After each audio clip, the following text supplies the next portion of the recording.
Hello everyone, welcome back to my tutorial for the full stack developer series. And this video we will learn about the validation for a string. But first, we will do an example to see what happens if we don't use the validation. Okay, you can run the previous video. Run the project in the previous video, and after that open the Postman and run the API for creating the department. Okay, and we won't do it normally. In normal we will do it with the missing data, so just clear the field for name and just send. Alright, now we see an error, 500 internal server error. So this is a crash from the server. This is not good. Okay, a 500 server error should never happen in a well-designed API. If there's an issue with the data sent to the server, like this case, we missing the field name, right? The server shouldn't throw the 500 error. It should return a 400 batch request instead. Okay, and a 400 error tells the client, hey, your data's off, and it should come with a clear error message.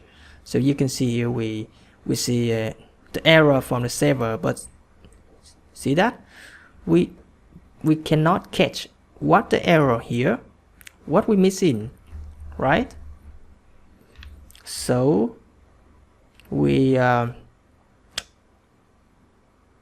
should send something that the client can understand what missing, and the user can do more things for that, like add in more field, add in more information for the creating or something like that. Okay, so how we can do the thing like that, change the 500 to the 400 instead, and also put the message in the response. To do that, we will use in the library name validation for the string. Okay, first we need to add the library into the BOM file to fetch it into your project. You can open your browser and type the Spring Validation Maven and click on this link. After that, you can choose a version. You should choose the last version. Okay, and you copy this one, open your POM file and pass it here. Okay, I pass it already, and after that you need to synchronize the project to fetch the library into your module external libraries. Okay, after we have the library into your project, we need to code, right? Now first we need to configure from the department controller. The first thing that is using the annotation validate for the class of department controller, and then we will use the annotation valid for the thing that we need to check. So here we have the function named create department, right? We need to check this form. All the thing is this form, so we will use the valid annotation. Okay, so by adding this validation, we add a middleware for checking the creating department form. Okay, you can just imagine about something doing before this method. Okay, before something go something rich into this method, it must go through the validation checking first. If it not, it will return the error to the client before it reaches this one, and cause the server won't be crashed. Okay, and how the valid check the form? So we need to configure something in the form also. Okay, we configure something like what fields will be to check, and what the rule to check for the field. For example, you need to check this field not blank, this field length, how many characters for this field, and for the integer, how the integer maybe is positive or is negative or something like that, and more. We have many things, many rules for the checking, but in this video I will show you just some rules, and other you can research on the internet. They're very easy to understand. Okay, and for the account I won't add the checking, the validation, because this is an optional. Okay, just I will add for two fields, the name and the total member. For the name, we can add the annotation like the not blank. Okay, not blank mean that don't allow this field be blank. So then we cannot add create the. Okay, so for example, you do not do something like this, add in the data without a name like this. Okay, and in case we reach the error, we can custom the message by add the message and attribute here, and you put the message, maybe the name must not be null. Okay, and we can also check the length of the field. For this one, max length is 50, and also put the message, the name length is max 50 character. Okay, and for the total member, because this is an integer, so we cannot use something like not blank, because blank also be converted to a number. Okay, so we need to check maybe it 0 or positive. We don't allow the total member is -1. Okay, just as the annotation positive or 0 here, and in case it reached the error, we can send the message, the total member must not be negative.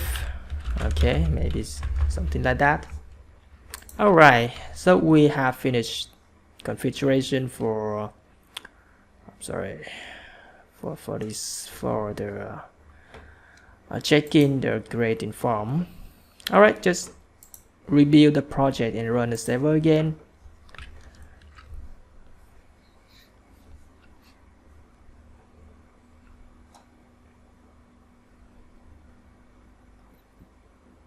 Alright, open your Postman and run again.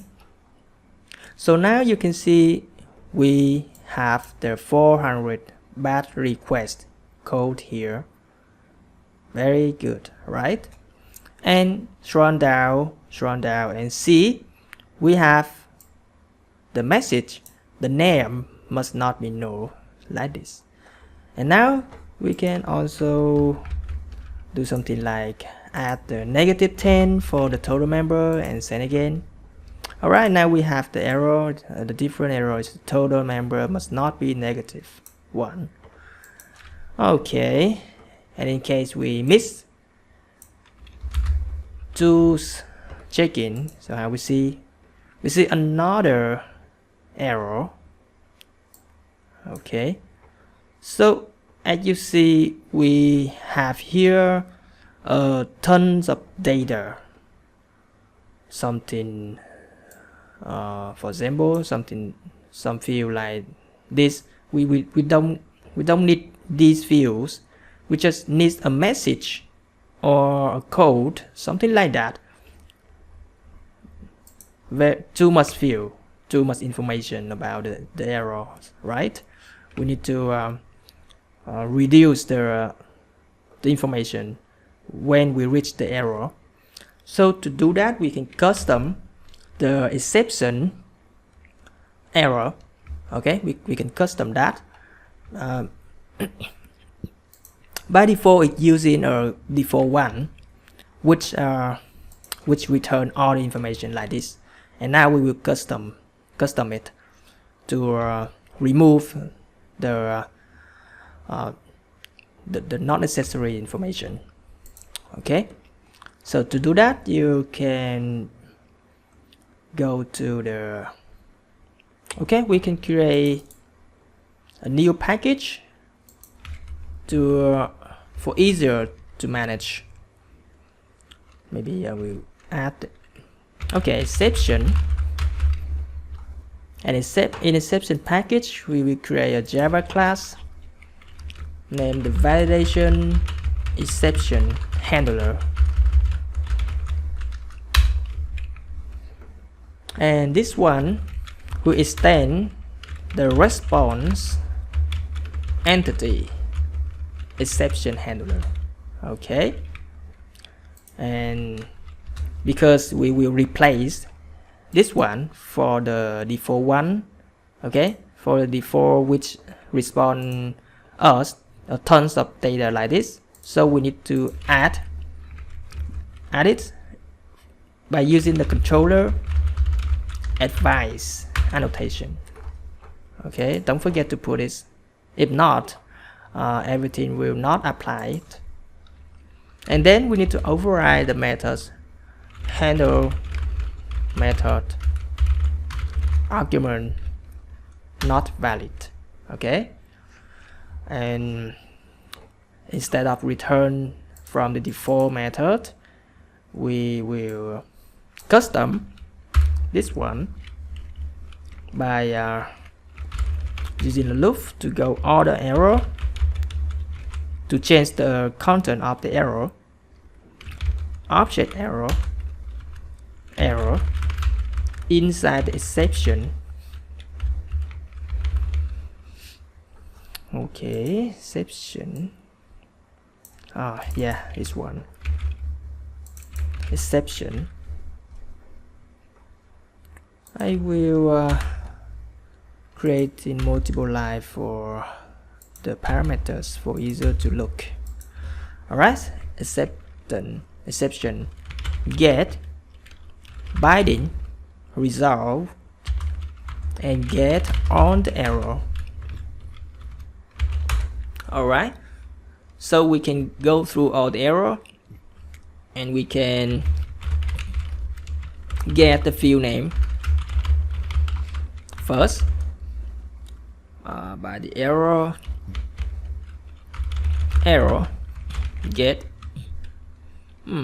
yeah, we need to cast the error with the field error because the error is the parent class. Import the field error, get the field, and we also have the content of the error message equal the error get default message. Alright, default message, you can see this very familiar, right? You can go back to here and see this one is the default message, and here we just get it from the error. And yeah, now we will create a new list. What, right? So we need to create a map of the list with string string error, this map will be converted into a JSON format. Hash map, okay, and we can put the new error with the field name, and the error message is the constant. Okay, field name is a key and the error message is a constant, and when we add it into a JSON format, we can see a key and a value. And finally, we just return the new responsibility, response entity, sorry, and this entity has the error list and also the status. Alright, we have finished to custom the validation exception, and now let's review the project again.